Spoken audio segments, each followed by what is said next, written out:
मालिक बिन दिनार से इनकी तौबा का सबब पूछा गया तो उन्होंने कहा, मैं एक सिपाही था और शराब का रसिया था।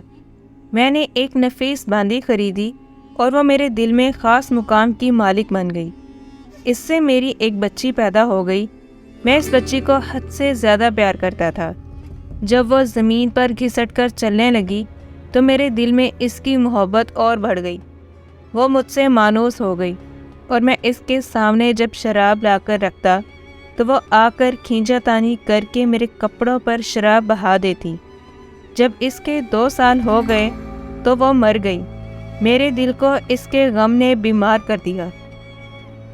15 रमज़ान को जुमा की रात मैं शराब के नशे में मदहोश था। मैंने इशा की नमाज भी नहीं पढ़ी थी। मैंने ख्वाब में देखा कि सूर फूंका गया और क़यामत कायम हो गई। मुर्दे कब्रों से उठाए गए और तमाम मखलूक जमा हो गई। मैं भी इनमें था। मैंने अपने पीछे से आहट सुनी। मुड़कर देखा तो एक बहुत बड़ा अजदहा है, काले रंग का। आंखें नीली हैं, मुंह खोले मेरी तरफ दौड़ रहा है। खौफो दहशत के मारे मैं भागा। रास्ते में एक सुथरे लिबास वाले शख्स के पास से गुज़र हुआ। मैंने सलाम किया। इसने जवाब दिया।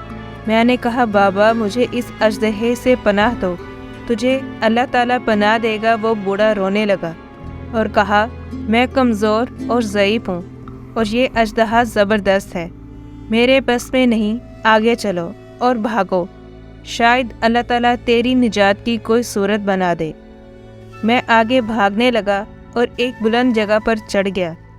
इधर से मैंने जहन्नम के तबकात को झांक कर देखा। इनकी हौलनाकियाँ देखीं। करीब था कि अजदहे के खौफ से मैं इनमें गिर जाता। मुझे किसी ने आवाज़ देकर कहा, चलो यहाँ से, तुम यहाँ के रहने वाले नहीं हो। मैं इसकी बात से मुतमईन हो गया और वहाँ से वापस लौटा तो अजदहा मेरे पीछे था।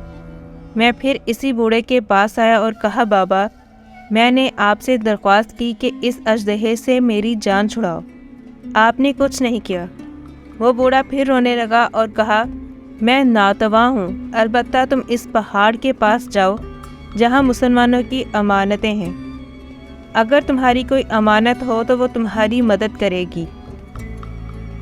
मैंने देखा चांदी का एक गोल पहाड़ है और इसमें जगह जगह सुराख और रोशनदान हैं और पर्दे लटके हुए हैं।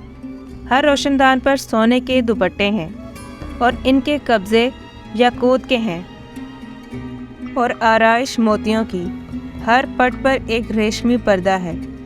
जब मैंने पहाड़ की तरफ नज़र दौड़ाई तो फ़ौरन इसकी तरफ भागा और अजदहा मेरे पीछे था। जब मैं पहाड़ के करीब पहुंचा तो एक फरिश्ते ने आवाज़ दी, पर्दे हटाओ, दरवाज़ा खोल दो और सीधे खड़े हो जाओ। शायद इस हाजतमंद की यहाँ कोई अमानत हो जो इसे इसके दुश्मन से निजात दिलाए। मैंने देखा पर्दे हट गए और दरवाजे खुल गए और इन रोशनदानों से बहुत सारे बच्चे मेरी तरफ झांकने लगे। इनके चेहरे चांद की माने थे। अजदहा भी मेरे नज़दीक पहुंच चुका था। मैं हैरान रह गया। इन बच्चों में से एक ने चिल्लाकर कहा, अरे सब आओ, इसका दुश्मन इसके करीब आ गया है। चुनाचे वो जोक दर जोक खड़े होकर झांकने लगे।